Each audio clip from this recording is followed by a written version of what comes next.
Olá, muito boa tarde, sejam todos bem-vindos ao lançamento da 5ª edição do Prémio Nacional de Turismo, uma iniciativa do Expresso e do BPI, que conta com o apoio institucional do Turismo de Portugal e com o apoio técnico da Deloitte. Este evento está neste momento a ser transmitido em direto na página de Facebook do Expresso, a partir da BTL, aqui no Parque das Nações, local onde nos encontramos. Para dar início a esta sessão, passo a palavra ao Secretário de Estado do Turismo, Comércio e Serviços, Nuno Fazenda.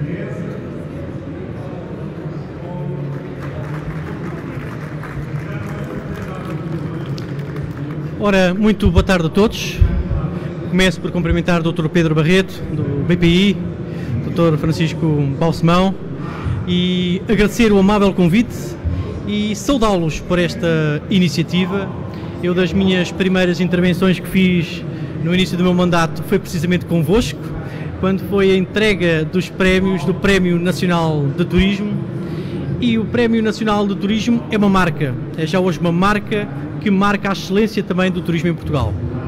É sabido que o turismo é a maior atividade económica exportadora, representa 20% do total de exportações de bens e serviços e tem sido um setor de excelência, um setor de crescimento, e esse crescimento deve-se em grande medida às empresas, às instituições, às personalidades que também aqui reconhecem com os prémios de turismo, e por isso é uma palavra de agradecimento também a um setor pujante que nós temos na nossa economia.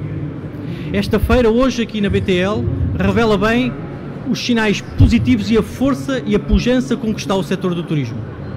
Tenho percorrido o país e os sinais que tenho sentido por parte dos empresários são sinais muito positivos de confiança no futuro.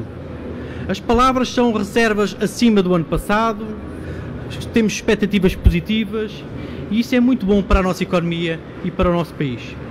Mas a verdade é que nós não temos só crescido em quantidade, temos crescido em valor. Face a 2019, tivemos um crescimento de mais de 15% nas nossas receitas turísticas. Portanto, estamos a crescer na direção certa, naquilo que tem que ser também no valor. E esse crescimento em valor faz também com aquilo que diz respeito à excelência do nosso turismo. E aquilo que o BPI e o Expresso fazem numa parceria que eu saúdo muito e saúdo novamente, e também com a colaboração do Turismo Portugal, cumprimento o Sr. Presidente do Turismo Portugal também pelo trabalho que tem feito e pela parceria que estabelece aqui também com o Prémio Nacional de Turismo, porque na verdade nós temos também que premiar a excelência e enaltecer o bom que é feito no país, porque é com os bons exemplos que o país avança. E por isso hoje temos o lançamento de mais um concurso do Prémio Nacional de Turismo, em categorias importantes para o país, como a inovação, a sustentabilidade, o turismo autêntico, que é um tema muito importante e que está hoje na ordem do dia, a autenticidade, e por isso queria uma vez mais agradecer o amável convite, desejar o maior sucesso e para que tenhamos novamente daqui a um tempo mais excelentes prémios e mais excelentes exemplos daquilo que Portugal faz tão bem no turismo e de que é exemplo de norte a sul do país. A todos, muito obrigada e uma boa feira. Muito obrigado. Obrigada a nós, ao Sr. Secretário de Estado de Fazenda, por estas palavras. Chamo agora ao púlpito o administrador do BPI, Pedro Barreto. Muito boa tarde. Muito boa tarde a todos. Boa tarde a todos. Muito obrigado, Sr. Secretário de Estado, pelas suas palavras. E, de facto, estamos aqui com muito gosto para lançar mais uma edição do Prémio Nacional de Turismo. Muito obrigado, obviamente, a todos os nossos parceiros. Portugal tem sido sistematicamente reconhecido pela qualidade e pelo aquilo que tem feito a nível internacional. É extraordinário o salto qualitativo que o turismo tem feito em Portugal e isso é bem visível nos diferentes prémios que temos ao longo dos últimos anos, ganho sistematicamente. Em 2022 voltámos a ganhar 12 prémios de nível mundial, em que o Porto foi considerado a melhor destino de cidade, Lisboa o melhor destino metropolitano à beira-mar e a Madeira o melhor destino insular. Nos prémios europeus ganhamos depois mais de 30 prémios e, portanto, é de facto notável o trabalho que tem sido feito e que tem sido reconhecido internacionalmente. Como o Sr. Secretário de Estado também estava a dizer, a recuperação foi surpreendente. Os dados de 2022 superam os dados de 2019. Isto foi uma conversa antiga que eu tive com o Dr. Luís Araújo, em que eu dizia que mal o turismo abrisse, o mercado abrisse, íamos bater todos os recordes, isso assim aconteceu, e vale a pena relembrar que 2022 é melhor que 2019, tendo estado fechado durante 2 meses, mês de janeiro e de fevereiro, o turismo esteve fechado. E isso deve-se essencialmente a um grande princípio diferenciador, que é o tema da qualidade. Qualidade ao nível da oferta, qualidade ao nível do serviço, qualidade ao nível da inovação, qualidade ao nível da sustentabilidade, que é um valor muito importante hoje em dia, e portanto eu acho que de facto o trabalho que os operadores de turismo fizeram foi fundamental para estes excelentes resultados que foram alcançados em 2022 e que eu penso que irão ser ainda melhores em 2023. De facto, em 2022, pela primeira vez em abril, superou os valores da pré-pandemia. Desde junho que os valores das dormidas superam os melhores todos os meses em 2019 e em agosto de 2022 tivemos o maior número de dormidas de sempre, com mais de 9 milhões de dormidas no mês de agosto. Um tema muito importante tem a ver com a qualidade, tem exatamente a ver com o aumento da procura de hotéis de 4 e 5 estrelas. Aqui tenho alguns exemplos para os hotéis de 5 estrelas, em que reparem que 77% das dormidas de não residentes são em hotéis de 5 estrelas, o que mostra de facto uma procura pela qualidade e o reconhecimento da qualidade da nossa oferta, e portanto devemos estar orgulhosos porque a qualidade de facto faz a diferença. Um aspecto também que é importante é o crescimento muito relevante dos turistas americanos, como sabem. Portanto, nós até agosto tínhamos mais de 250 mil turistas americanos do que em 2019 e de facto é impressionante. O Reino Unido, Espanha, França, Alemanha e os Estados Unidos já representam 57% dos turistas que temos em Portugal e, portanto, de facto, temos que continuar a apostar na qualidade e estou certo que é isso que todos os operadores continuam a fazer e isso vê-se a olhos vistos nas mais diversas áreas relacionadas com o setor do turismo. Em relação ao prémio, estamos na sua 5ª edição. O BPI tem um conjunto de prémios em que tem precisamente como grande objetivo enaltecer a qualidade e aquilo que melhor se faz em Portugal. Acho que é muito importante nós darmos a conhecer os excelentes projetos que têm sido feitos nos mais diversos setores. Então nós temos o Prémio Nacional da Agricultura já na sua 12ª edição e depois temos vários prémios ligados à inovação, quer o Prémio Cacotec, quer o Prémio de Empreendedor 21, quer o Prémio da Mulher Empresária. Temos também a ligação com o PME Lida já na sua 14ª edição e depois temos também o Estatuto de Inovadora da Cotec e lançámos este ano o Prémio Nacional de Inovação, porque de facto acho que é muito importante dar a conhecer e partilhar tudo o que se faz de bem no nosso país. O prémio é um prémio nacional de turismo, é um prémio muito importante, porque é um prémio que tem uma grande distribuição geográfica, tem uma grande distribuição por categorias e, portanto, é um prémio muito abrangente e é muito importante, de facto, darmos a conhecer nas mais diversas geografias e nos mais diversos setores os excelentes projetos que existem. O ano passado os vencedores foram estes, foi uma reunião do júri muito interessante, tivemos filmes absolutamente extraordinários sobre os projetos vencedores, alguns emocionaram-nos, outros rimos muito com eles, mas foi de facto uma qualidade, mais do que a quantidade dos candidatos, o que todos os anos ficamos surpreendidos é com a melhoria da qualidade que existe em cada ano e, portanto, muitos parabéns a todos os envolvidos. Nesta 5ª edição, o que é que vamos continuar a fazer? Portanto, continuar a falar do setor do turismo. O setor é determinante para a economia portuguesa, o Sr. Secretário de Estado também já falou sobre isto. Tem tido ótimos resultados na criação de novos projetos em todo o território nacional e o trabalho desenvolvido pelas entidades do turismo, o Turismo Portugal, para que trabalhamos em parceria há longo tempo, tem sido muito importante para a melhoria dos resultados alcançados neste setor. O prémio capta candidaturas de grande qualidade, o prémio assegura uma grande representatividade geográfica, como eu já mostrei, e temos um conjunto de parceiros que nos ajudam muito na identificação dos melhores projetos e na avaliação e na seleção dos projetos que a cada ano são premiados. O BPI continuará a ser um banco do turismo, um banco para o turismo. Nós temos uma oferta dedicada, eu penso que muitos bancos têm uma oferta dedicada a este setor, mas nós decidimos há 4 anos passar a ter equipas completamente especializadas em avaliar projetos de turismo e, portanto, é muito importante que exista esta especialização para termos valor acrescentado também para os diferentes clientes que nos procuram. Continuem a desafiar-nos e, mais uma vez, muito obrigado pela vossa presença. Muito obrigado.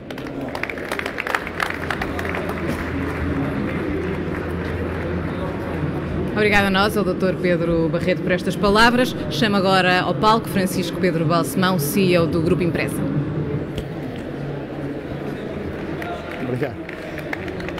Muito bem, muito boa tarde a todos. Sejam bem-vindos a esta quinta edição do Prémio Nacional de Turismo.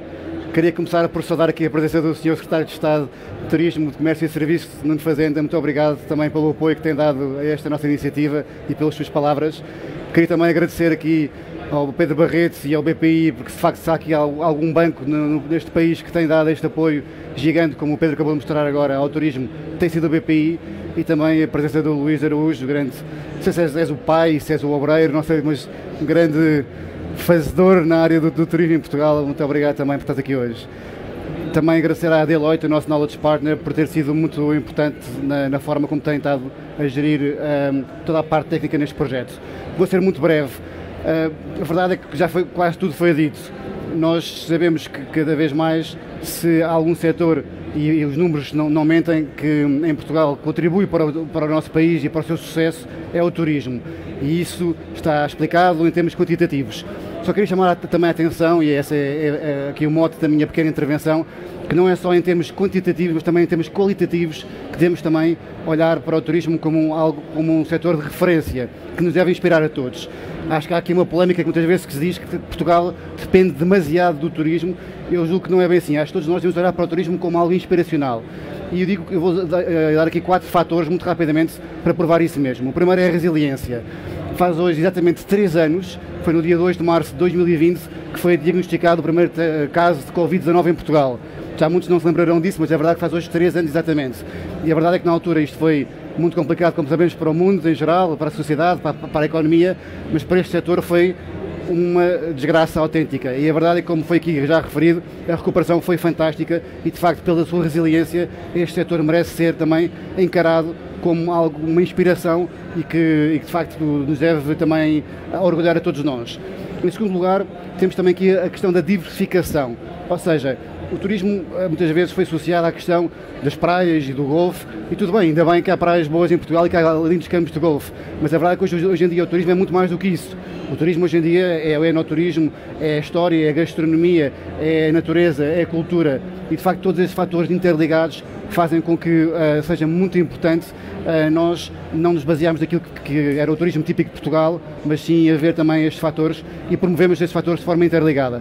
Em terceiro lugar, a sustentabilidade, portanto, é um dos fatores, das categorias que está aqui a prémio hoje, e o setor do turismo foi um dos primeiros que se associou muito a esta causa da sustentabilidade. Há muitos anos que já este tipo de práticas, este tipo de cultura se integrou naturalmente na área do turismo e, de facto, todos nós, também todas as nossas empresas, entidades, etc., devem também ter aqui uma visão, de facto, semelhante à do turismo. E, por fim, o quarto fator tem a ver com a questão, de uma visão mais coesiva, uma visão mais coerente, uma visão mais estratégica para o país que o turismo tem.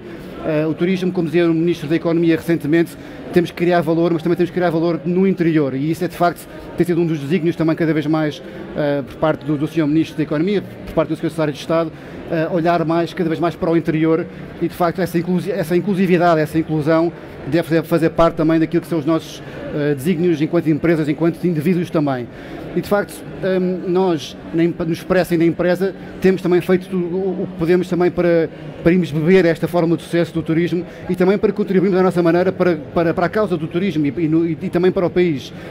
Recentemente, a propósito dos nossos 50 anos, o Expresso fez agora 50 anos, no dia 6 de janeiro, lançámos uma iniciativa no país, um roadshow pelas capitais de distrito do país, e em que estamos também a acompanhar não só a mostrar aquilo que nós fazemos de melhor no Expresso, mas a acompanhar aquilo que se faz também em cada uma dessas capitais de distrito. E começámos por Lisboa, mas depois fomos para o interior. As últimas 2 capitais de distrito foram Santarém e Porto Alegre, e a seguir vamos para Castelo Branco e a Guarda.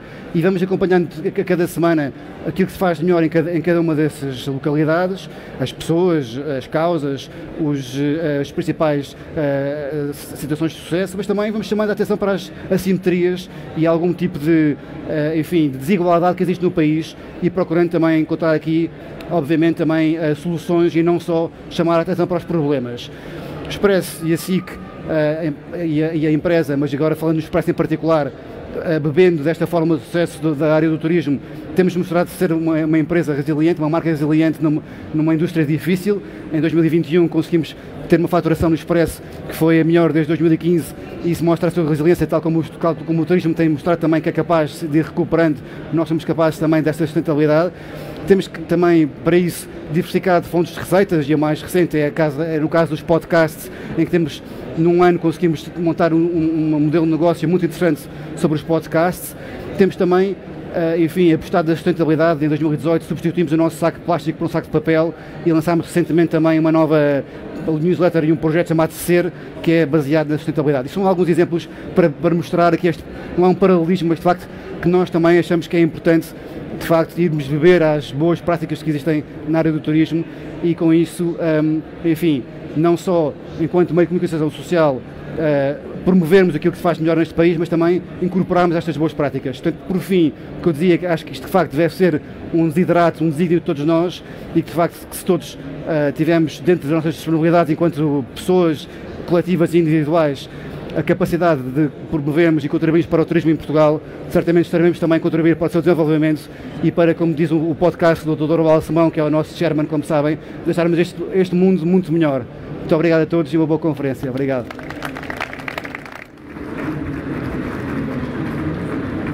Muito obrigada, Francisco. Antes de avançarmos para o debate sobre os desafios e oportunidades do turismo em Portugal, permitam-me que fale antes das 5 categorias a concurso e da novidade desta edição de 2023 do Prémio Nacional de Turismo. Tal como em 2022 o Prémio Nacional de Turismo continua com 5 categorias a que as empresas se podem candidatar, a saber, a primeira categoria, Turismo Autêntico, através da qual se pretende premiar projetos que valorizam os recursos culturais e naturais do território nacional e também as experiências de turismo autênticas. A segunda categoria, o turismo gastronómico, onde se permeiam projetos que apostem na oferta gastronómica diferenciada e autêntica, mas sempre alicerçada na valorização e promoção da gastronomia regional e nacional. Terceira categoria, turismo inclusivo, para os projetos que promovam marcas, destinos e experiências, reforcem a proximidade com os clientes e alarguem os segmentos a mercados de procura.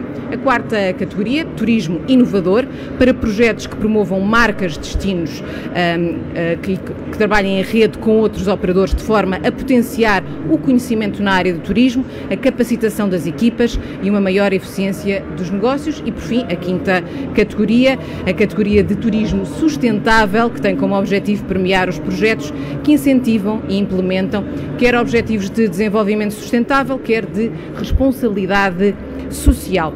Há pouco disse-vos que este ano há uma novidade, está na altura de revelá-la.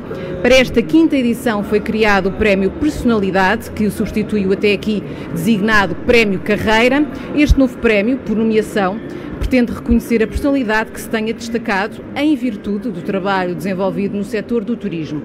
Todas as informações sobre critérios, avaliação e seleção do Prémio Nacional de Turismo podem ser consultadas no site premionacionalturismo.pt. As candidaturas abrem já hoje e prolongam-se até ao próximo dia 31 de maio. Sem mais demoras, avançamos agora para o debate desta tarde. Tenho agora o gosto de chamar ao palco o Ricardo Costa, o Luís Araújo, o Gonçalo Castelo Branco, a Maria Carmona e a Margarida Blackman. Bom debate. Olá, tudo bem? Olá, Margarida, está boa? Tudo bem?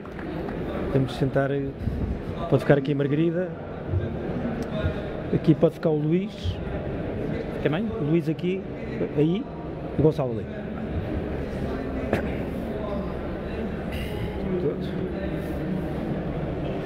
Boa tarde a todos. Já aqui foi explicada a importância do turismo para os nossos últimos anos e para esta recuperação espetacular. Uma boa parte dos resultados da economia e também do emprego em Portugal estão seguramente aqui explicados no turismo. E eu começava por perguntar ao Luís Araújo, enfim, uma pergunta um bocadinho aberta, mas é, todos os anos quando aqui vemos a ABTL parece maior, e acho que está maior, não é apenas parecer, e a questão que se coloca é, acho que hoje em dia já ninguém faz muita pergunta se estamos demasiado dependentes do turismo ou não, mas a pergunta é, até que ponto é que se pode crescer quando já se tem uma indústria madura como é a do turismo, ou seja, se chegarmos a um planalto, há um momento em que chegamos a um ponto, ou ainda estamos muito longe desse ponto, em que ainda temos muita coisa para melhorar, nomeadamente na qualidade e na capacidade de receitas e de gerar valor. Muito bem, boa tarde. Peço só para falarem um bocadinho alto. Sim, já percebi. Então, temos concorrência. Um bocadinho pesado. Temos concorrência no som. Há sempre opções, há sempre como melhorar e como crescer. Aquilo que nós dizemos sempre é que hoje estamos numa fase, a visibilidade que temos, aquilo que conseguimos alcançar de desenvolvimento, de trabalho em conjunto, já nos permite pensar em crescimento em valor. Quando eu falo em valor, obviamente é valor económico e queremos crescer. O nosso grande objetivo é chegarmos aos 27 mil milhões de euros em 2027, mas mais importante do que isso é crescermos em valor naquilo que damos aos nossos turistas, darmos-lhes uma experiência mais forte, mais valorizada, mais autêntica, mais espalhada pelo território, mais relacionada com aquilo que somos do que propriamente com aquilo que eles querem, isto claramente, mas que seja também, que crie mais valor para aqueles que cá vivem, para os que estão no território, para aqueles que trabalham no setor, e isto sim é que nós dizemos que é o crescimento em valor. Por isso é tão importante este trabalho da internacionalização, da parceria entre as empresas, de juntarmos aquilo que estamos a fazer hoje, e sim, a BTL parece cada vez maior, porque eu acho que cada vez mais temos mais oferta, mais diversidade e mais inclusão, porque há muitas áreas que antes não estavam representadas dentro da BTL e que hoje estão. Áreas de que género? Quando diz áreas que não estavam... Outros produtos, outros segmentos, o turismo industrial, que há 3 anos era uma inovação, hoje já é afirmativo. O turismo náutico, o segmento LGBT, a inovação, antes eram só tema de conversa, se calhar, entre nós, como temas de futuro. Hoje percebemos que têm uma afirmação própria e que constam da agenda. E, aliás, nós temos um programa com mais de 100 hosted buyers, chamamos de hosted buyers, mais de 100 operadores que vieram à BTL, e eles podem verificar isso. Eles dizem que todos os anos há esta multiplicidade de oferta, que eu acho que é isto que nós referimos como crescimento de valor. Portanto, sim, é possível crescer mais, mas principalmente é possível crescer muito melhor. Margarida é responsável pela Top Atlântico, que como agência de viagens não só tem um pouco o lado das pessoas que entram, mas tem também o tema do outgoing, e os dois lados são obviamente importantes para vocês. Aqui sobretudo estamos focados no lado interno, e a minha questão começa por aí, hoje em dia é fácil vender Portugal para as pessoas que vêm de fora ou não? É muito fácil vender Portugal, e todo este trabalho que tem sido feito pelo Turismo de Portugal na ótica da divulgação da marca Portugal tornou e facilita muito mais este trabalho da venda e de trazermos os viajantes a Portugal, seja numa ótica de segmentos de lazer e os puros viajantes que vêm de férias, como na ótica profissional, ou seja, na ótica das empresas que querem cada vez mais trazer os seus eventos e os seus incentivos para Portugal, porque é um país que está cada vez mais apetecível e que aparece, enfim, nos mídias com uma capacidade de oferta e com atributos que são muito atrativos. Como também, até mesmo na ótica do viajante corporativo individual que vem fazer reuniões ou que vem numa ótica de nómada digital. E, portanto, cada vez mais, e é um trabalho feito, logicamente é um trabalho feito em conjunto, e o excelente trabalho feito pelo Turismo de Portugal na ótica da divulgação do país, tem facilitado muito o trabalho das agências de viagens na ótica do incoming, ou seja, de trazer negócio e de trazer os vários mercados para Portugal. Depois, como é lógico, há toda uma envolvente internacional, por motivos se calhar menos dignos, que fazem e que se juntam à notoriedade que Portugal tem enquanto país, enquanto beleza, enquanto capacidade de oferta. Existe depois toda a ótica internacional que torna Portugal também, em termos de localização, são os chamados temas geopolíticos, outros sítios que são menos seguros ou que são muito mais complexos. Portanto, nós funcionamos, acaba por ser um 2 em 1, em que a qualidade da oferta, a atratividade do destino e todo o contexto geopolítico faz com que Portugal se torne ainda mais atrativo na ótica do incoming e do trazermos viajantes. Gonçalo, já tiveste vários projetos na área do turismo, notas hoje uma grande diferença em relação ao tempo em que começaste, no sentido de ser uma pista onde se rola desenrola mais facilmente, apesar obviamente das dificuldades todas e da originalidade dos projetos. É hoje mais fácil lançar um bom projeto na área do turismo do que era há 5 ou 10 anos? Na área do turismo gastronómico, que é onde normalmente eu faço os meus projetos, é obviamente mais fácil. Há um reconhecimento, há um reposicionamento da nossa gastronomia cada vez mais como instrumento de cultura e grande driver de motivação de visita, mais do que a maneira como a gastronomia tem sido vista nas últimas décadas, que é como movimento económico puro e simples. E, portanto, o turismo em Portugal nos últimos anos tem feito, de facto, um shift para pôr a gastronomia front and center, e isso torna muito mais fácil lançar projetos de turismo gastronómico e fazê-los vencer. O lançar projetos do zero continua tão difícil como sempre foi, mas isso eu acho que tem a ver com as dinâmicas do próprio mercado, nomeadamente os grandes trends internacionais de autenticidade que falava o Luís e de sustentabilidade. São dois trends que são boas notícias para Portugal, porque nós estamos unicamente preparados para receber pessoas que procuram estas duas coisas, porque é o tipo de turismo que nós naturalmente conseguimos encaixar, menos turistas a gastar mais dinheiro e a ficar mais tempo, e não turismo de massa de baixo valor. Mas obviamente isto depois também destapa outras dinâmicas, nomeadamente acrescentar valor, como dizia o Luís, em projetos, muitas vezes obriga a que esses projetos sejam um bocadinho mais caros, um bocadinho melhores. E essa oferta a nível turístico em Portugal cresceu muito em hotelaria, mas em produto não tem crescido à mesma velocidade. E são difíceis de lançar esses projetos porque há uma percepção no mercado de que projetos muito caros não precisam de apoio, eles nascem e crescem sozinhos, quando na realidade muitas vezes têm uma curva de sustentabilidade mais longa do que um projeto de massas. E portanto, Portugal cada vez mais, e foi isso que nós tentámos, quer com o Presidencial, quer com o Chefs on Fire, fazer um produto para menos gente, com muito mais qualidade.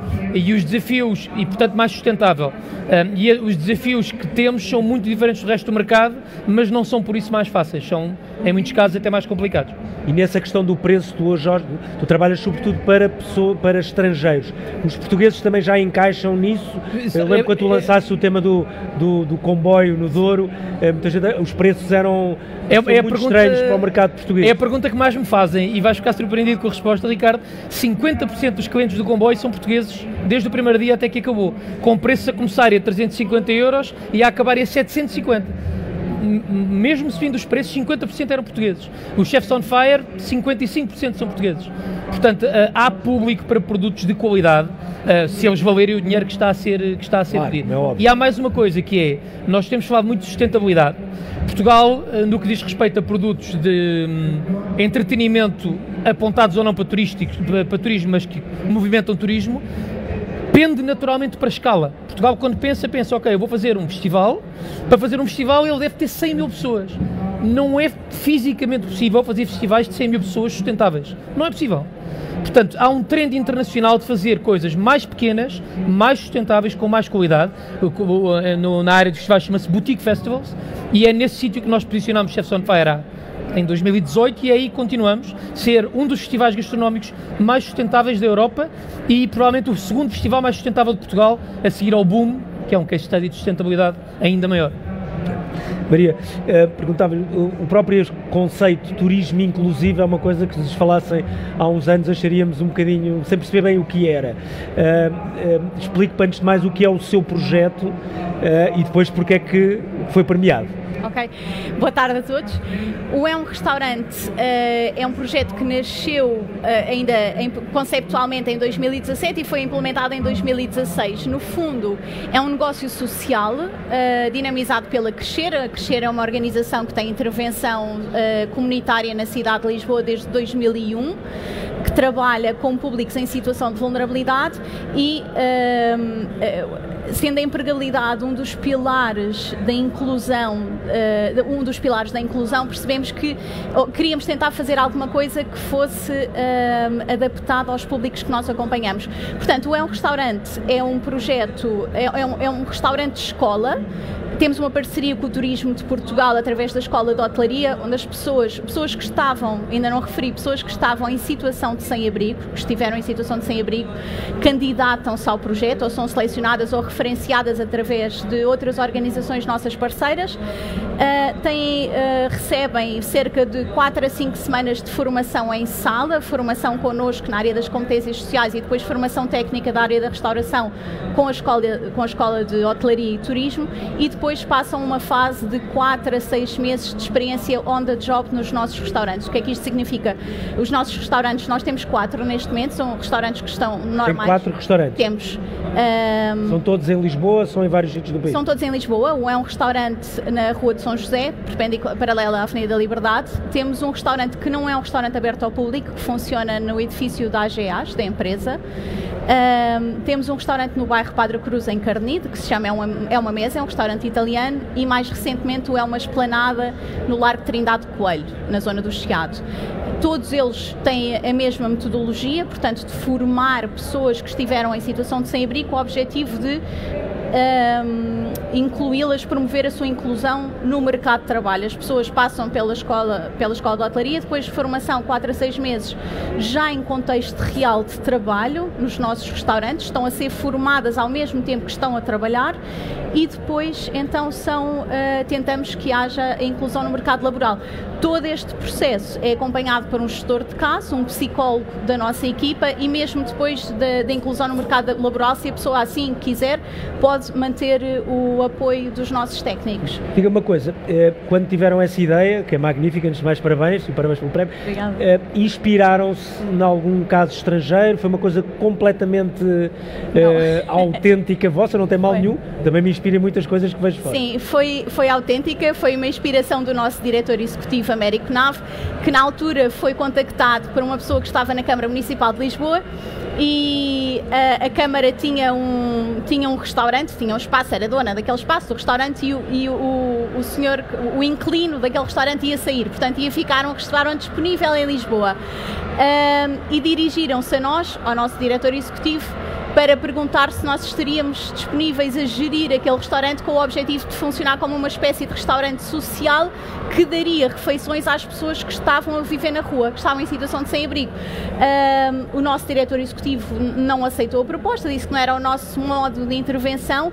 Nós temos a crescer desde sempre, desde 2001, que tem privilegiado muito mais as respostas que capacitam as pessoas e não que as tornam dependentes das organizações sociais. Portanto, não temos tido uma intervenção assistencialista.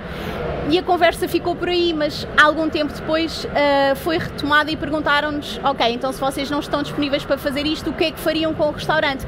E a resposta foi que punhamos as pessoas a trabalhar e eles próprios a cozinhar para nós, em vez de ser ao contrário, e foi assim, numa conversa muito informal, que nasceu a ideia, e depois foi mesmo implementado um restaurante. Quantas pessoas é que estão nesses 4 restaurantes? Quantas pessoas é que vocês já conseguem envolver nos projetos? Ok, nós neste momento já integramos no mercado de trabalho cerca de 40 pessoas, tendo em conta que estes 4 restaurantes só começaram a funcionar em pleno, todos eles este ano. Claro. O único que já tinha aberto antes da pandemia funcionou 5, 6 meses e fechou, e teve 1 ano e meio fechado.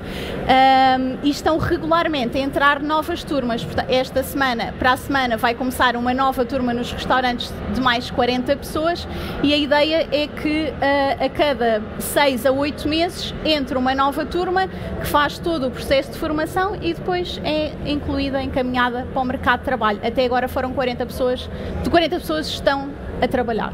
Senhora. Luís, um dos temas que hoje ouvimos cada vez mais a expressão, e o Gonçalo acho que usou exatamente estas expressões, se não usou, são o tema da sustentabilidade e o tema da autenticidade.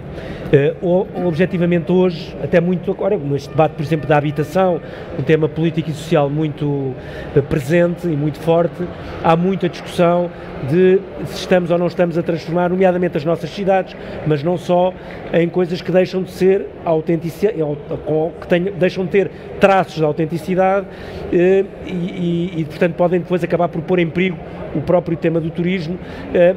Já estamos perto disso ou não? Ou seja, como é que nós conseguimos crescer em valor, tornar todo o setor do turismo sustentável, mas sem pôr em causa a autenticidade seja nas grandes cidades, Lisboa e Porto é o caso evidente, seja em áreas de grande incoming de turistas, caso do Algarve, caso da Madeira, por exemplo, ou outras zonas.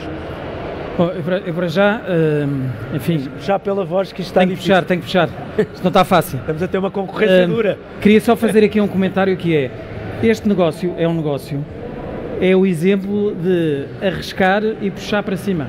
Podiam perfeitamente ter aproveitado a mesma situação e fazer um restaurante assistencialista que desse comida a pessoas, e não, eles quiseram arriscar e puxar para cima e acrescentar valor. É um belíssimo exemplo e pronto, agora aproveitando que temos aqui um exemplo é mais fácil daquilo que nós temos que fazer, que é apostar naquilo que é o setor e puxar para cima. Respondendo à pergunta, obviamente não há uma bola de cristal, isto é preciso um equilíbrio. O chamarmos pessoa é a mesma coisa que fazermos uma festa em nossa casa, termos 10 pessoas, ou convidarmos 100 e aparecerem 120. É exatamente a mesma coisa.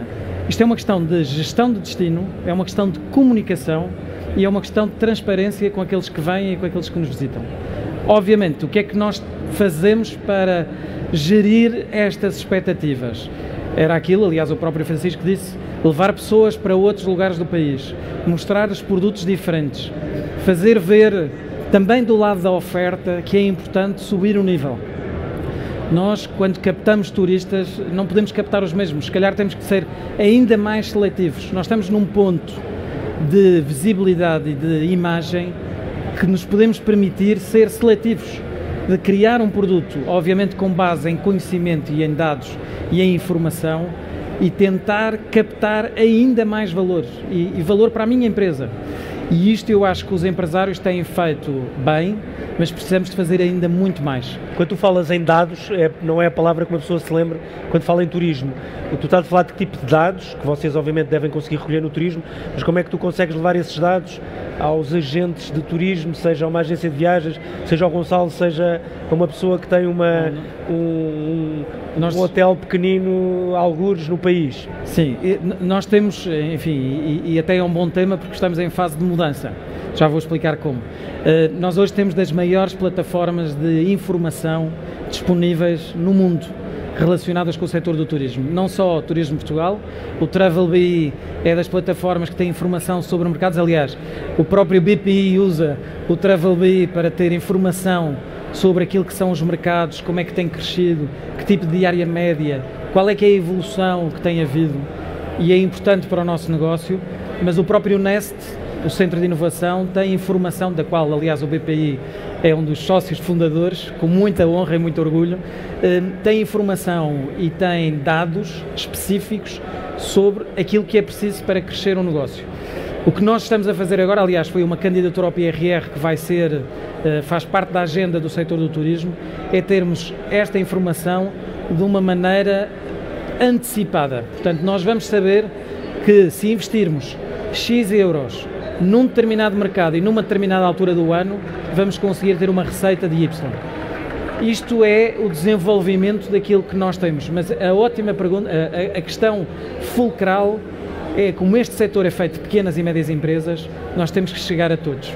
E muitas vezes as pessoas acham que este tipo de informação só está disponível para algumas pessoas, quando está disponível para todos. Eu dou sempre um exemplo, aliás, acho que até já dei aqui, de alguns anos atrás tivemos uma plataforma da NOS que mostrava a movimentação dos turistas no território e quantas pessoas de cada nacionalidade é que subiam a rua ou desciam a rua a uma determinada hora. E no fim dessa apresentação houve um senhor já de idade que veio ter comigo e disse que estava muito interessado. E eu perguntei-lhe porquê e ele disse, porque eu tenho 3 funcionários e só um deles é que fala francês. Eu quero saber em que dia é que eu tenho menos franceses para dar folga a esse funcionário. Isto aqui é tratamento de dados e pensar no crescimento de valor, que é apostar também na eficiência do negócio. Na minha geração, eu tenho uma alta empregabilidade no turismo porque ainda falamos francês. As vossas gerações mais novas já não é tanto. Temos uma alta empregabilidade de conversação. Podes ir trabalhar para o restaurante também. Margarida, queria perguntar uma questão que é, estes temas que nós falamos para as pessoas que vêm para Portugal, nomeadamente sustentabilidade e autenticidade, são também muito procurados pelos portugueses que vão para o estrangeiro, ou aí é sobretudo o fator preço que ainda continua a ser o mais forte? Enfim, existem targets e perfis para todos os níveis e em termos daquilo que é o turismo para fora, a questão da sustentabilidade começa a ser algo que é procurado, mas ainda bastante tenue.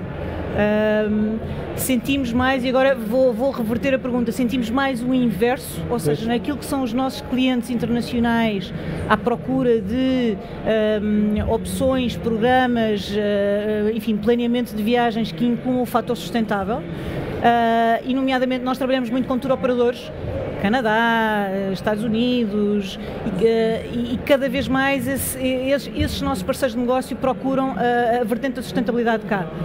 E, portanto, cabe-nos a nós, e aqui a questão da disponibilização da informação, e enquanto projeto, este nosso projeto de tentar promover programas de sustentabilidade e tentar construir programas de sustentabilidade, uma agência de viagens é um intermediário no meio disto tudo, e, portanto, o que é que uma agência faz? Agrega produto e apresenta essas propostas de produto aos clientes que estão interessados.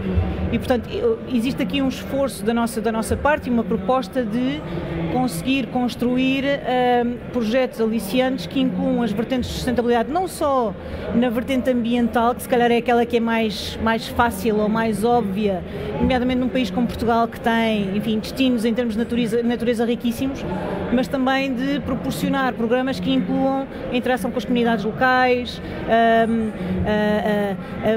a amostragem e a revelação daquilo que é a nossa cultura e aquilo que é o património e aquilo que é a autenticidade das nossas Portugal é visto para quem vem de fora ainda como um país autêntico? Acha que a maior parte ou uma boa parte, sem dúvida? Sem dúvida, e eu acho que esse é um dos grandes valores. Eu estou a fazer a pergunta porque muitos de nós às vezes achamos, porque obviamente de repente cidades que mudaram muito, achamos que a autenticidade está um pouco em causa, ou chegamos a sítios que estão mais massificados e achamos isto, mas as pessoas, eu acho que vêm de fora, acham...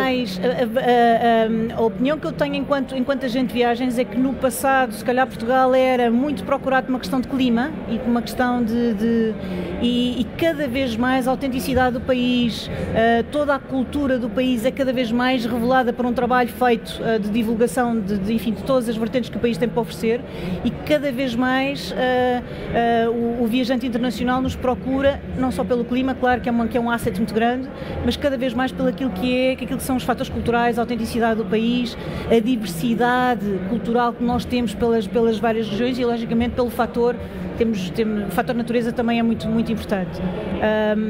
E, portanto, sim, respondendo à pergunta, e naquilo que é o incoming, a trazida de clientes para cá, o fator sustentabilidade é cada vez mais importante e cada vez nós temos mais capacidade de resposta nessa vertente. Gonçalo, tu há pouco falavas do tema dos festivais grandes, festivais pequenos. Quando tu montas uma coisa como o Chefs on Fire ou o comboio presidencial, tu sentes que a tua principal concorrência é doméstica ou é de outros países, de outros sítios, de outras coisas iguais que podem estar a acontecer noutros países? É uma excepcional pergunta. Confesso que nunca dediquei muito tempo a pensar no tema. Por isso é que eu estou aqui para fazer perguntas. Eu diria que é internacional. No caso do presidencial não existe turismo ferroviário, quer dizer, agora não existe mesmo, mas não existia turismo ferroviário para competir e, portanto, e o próprio Douro tem uma oferta reduzida. No caso do Chefs on Fire, eu lembro que quando nós começámos o Chefs on Fire, eu, ao fim de 3 ou 4 apresentações, mudei o nome de Chefs on Fire Food Festival para Music Festival, porque quando eu dizia que era um Food Festival ninguém me queria dar dinheiro. Então tive que mudar para Music Festival, que assim as marcas já me queriam dar dinheiro. Hoje em dia há um shift gigantesco, mas mesmo assim há relativamente poucas ofertas de festivais gastronómicos em Portugal e mesmo na Europa. Nós somos, ao fim de 4 edições, somos o segundo maior festival de fogo da Europa. E, portanto, não há assim tanta coisa de turismo gastronómico, apesar de estar a arrebentar. Portanto, não temos muita concorrência. O comer bem e o beber bem continuam a ser um enorme driver de quem visita Portugal. Portanto, as pessoas já vêm predispostas a consumir um produto como os nossos. E, portanto, não temos muita concorrência no sentido literal. A concorrência que tens, na realidade, é pela atenção das pessoas. Essa é a verdadeira concorrência, que é, eu estou a competir com... Olha, aliás, estamos todos aqui a tentar falar mais alto porque senão ninguém ouve. Isto é uma ótima metáfora para o que é comunicar hoje em dia com o excesso de informação que as pessoas recebem. E aqui sim é preciso ser muito estratégico, é preciso ter capital, porque o furar no início envolve investimento, e envolve ter método e ser muito rigoroso e ter um produto bom. O Luís há bocado estava a dizer, e é verdade, no fim do dia a questão é, o produto tem que ser melhor. Nós, enquanto portugueses, sabemos fazer bem feito. Nós temos que fazer melhores produtos e se fizermos melhores produtos, o resto tudo vem atrás. Só queria te perguntar uma última questão que é, sem teres que divulgar nenhuma ideia que possas ter no bolso, este caminho do turismo ligado à comida, à gastronomia, tu conseguirias criar mais coisas em Portugal? Há mais campo para explorar? Sim, nós temos alguns projetos que já anunciámos e que foram adiados por causa do Covid, entre eles a nossa intenção, assumida publicamente há 3 anos atrás, de fazer o primeiro comboio hotel em Portugal, um Expresso do Oriente. A intenção essa que depois foi afastada com o término do presidencial, mas que eu acho que o país precisa e deve ter. O turismo ferroviário é uma oportunidade imensa para Portugal. E dentro da gastronomia, aí não posso dizer, mas temos o nosso próximo projeto, vai ser formidável, em Lisboa, um projeto de turismo gastronómico e que espero eu seja a 3ª vez que eu ganho este prémio daqui a uns anos.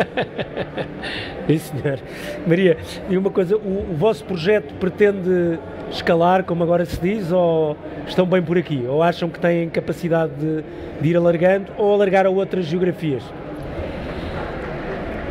Acho que estamos um bocadinho ambivalentes em relação a isso.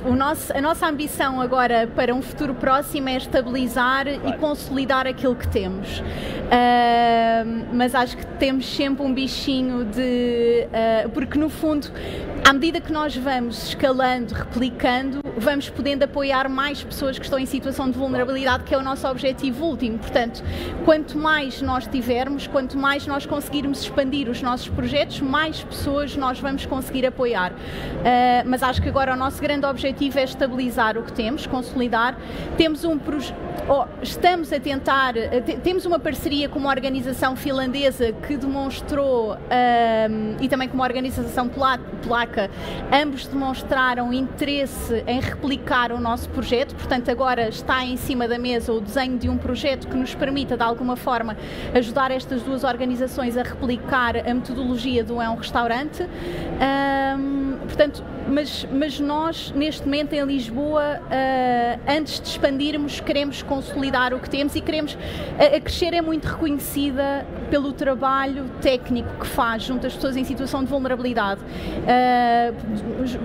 Nós temos cerca de 14 projetos de intervenção social e somos já reconhecidos por parceiros da nossa área, por financiadores, e queremos também passar a ser reconhecidos nesta área dos negócios sociais e concretamente da restauração, e queremos que as pessoas conheçam os nossos restaurantes e que vão aos nossos restaurantes pelo serviço de excelência e pela qualidade dos nossos restaurantes. Portanto, para isso achamos que temos que melhorar o que já é muito bom. Claro, diga-me uma outra última questão.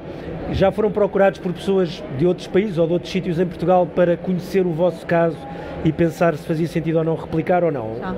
Já? Já. Nós recebemos muitas vezes, já recebíamos desde sempre, porque, para quem não sabe, Portugal é um país exemplo na política, em matéria de política de drogas, e essa é uma das nossas áreas de intervenção e nós recebemos muita gente de todo o mundo por causa disso. E quando iniciámos os negócios sociais e esta metodologia de capacitação de pessoas que estavam numa situação de extrema vulnerabilidade, começámos também a receber visitas. Ainda em novembro tivemos cá uma delegação de 15 pessoas da Finlândia, exatamente com esse propósito, de conhecer o projeto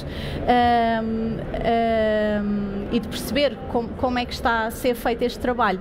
Temos também sido contactados depois da abertura da AGEAS, depois do trabalho que nós estamos a fazer na AGEAS, temos também sido contactados por outras empresas que pretendem também entrar nesta área de sustentabilidade. Sim. Sim, parabéns uma vez mais. Obrigada. Luís, uma questão para terminarmos o debate, uma questão que é, falaste há pouco em crescimento de tentar atingir os 27 mil milhões de euros em 2027, mas há um tema que começa a cruzar algumas indústrias, que é do emprego e da falta de emprego.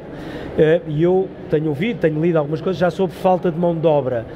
É uma realidade ou não, e como é que isso se pode combater, quer com pessoas que estejam no país, quer com imigração? Como é que isso se consegue combater? Como é que achas que se vai conseguir atingir este valor e ao mesmo tempo cruzando o eixo da empregabilidade e da necessidade de mão de obra? Sim, é uma realidade. Enfim, os últimos dados do INE até nos ajudam. Nós perdemos à volta de 80 mil colaboradores durante a pandemia. Perdemos 80 mil pessoas. Estes são os números, os últimos números do INE mostram que nós conseguimos recuperar 50% disto. Portanto, estamos à volta dos 300 mil colaboradores do setor. Mostram outra coisa interessante, que tem a ver com as qualificações do setor, que é, pela primeira vez, nós baixamos. O setor é conhecido como um setor de baixas qualificações. Em 2017, quando lançámos a estratégia, 60% das pessoas que trabalhavam no setor tinham ensino básico. Estamos nos 46%. Portanto, pela primeira vez baixámos dos 50%, isto em 4 anos. Qual é que é aqui a questão? A questão dos recursos humanos é uma realidade, não é só de Portugal, é de toda a Europa. E, de facto, é demográfica, nós precisamos de pessoas e a imigração é essencial. Portanto, temos que criar mecanismos, à semelhança do que aconteceu, nós criámos programas de formação para migrantes que venham para Portugal, mas é essencial a componente da imigração. Mas isso é muito curto prazo e nós precisamos de uma estratégia de longo prazo. Aliás, o próprio Secretário de Estado estamos a trabalhar numa estratégia para o trabalho, uma agenda para o trabalho no setor, que toca em mais 2 pontos. O primeiro é as qualificações. Nós precisamos de melhorar as qualificações do setor, porque é assim que eu valorizo o passe de uma pessoa, passe entre aspas, de uma pessoa de uma empresa para outra, e melhorar a atratividade do setor. É uma questão salarial, é uma questão de benefícios, é uma questão de plano de carreiras. Alguém que entra numa empresa do setor do turismo, que normalmente são camadas mais jovens, precisam de perceber que é uma carreira para a vida. E precisam de perceber... Até porque muitos deles podem ir para outros países, eventualmente, claro, para o mesmo setor. Até. Aliás, é das carreiras em que há mais internacionalização e em que se pode mudar para qualquer área. E isto é importante dizer-se e transmitir-se. Temos que trabalhar nestas 3 áreas, demográfica, de qualificações e de atratividade do setor. É uma estratégia de médio e longo prazo. E só assim conseguimos voltar a ter aquela componente da fidelização. Eu vou só complementar algo que o Gonçalo disse, porque ele não disse, mas eu acho que é importante. A nossa maior concorrência não é um país, não é um destino, não é rigorosamente mais nada senão nós próprios. É a burocracia, é forçarmos a simplificação em tudo aquilo que fazemos, sejamos privados ou públicos, é o apoiarmos os outros e o trabalharmos em conjunto. Enfim, eu tenho o privilégio de trabalhar num organismo que luta contra a burocracia e pela simplificação todos os dias, mas isto tem que ser a todos os níveis e em todas as áreas. Eu acho que se conseguirmos isso, vamos conseguir alcançar aquilo que tu dizias do objetivo dos 27 mil milhões muito em breve. Muito obrigado aos 4, obrigado Margarida, Luís, Maria e Gonçalo, obrigado a todos, parabéns pelo vosso trabalho na área do turismo e esperemos que nos próximos anos cá voltaremos a estar. O Gonçalo já sei que vai estar com mais um prémio de um projeto que ele ainda não pôde divulgar, mas acho que foi uma boa conjugação de perspectivas sobre um dos setores mais dinâmicos da economia portuguesa e que explica boa parte do crescimento e também do emprego em Portugal, e é por isso que todos em conjunto apostamos neste setor. Muito obrigado a todos. Obrigado. Obrigada a todos, obrigada aos membros deste painel pelo excelente debate e obrigada a si que esteve desse lado a acompanhar-nos em direto através do Facebook do Expresso. Já sabe que as candidaturas abrem hoje, tem até o dia 31 de maio, para isso basta ir ao site premionacionalturismo.pt. Da nossa parte é tudo, até uma próxima oportunidade.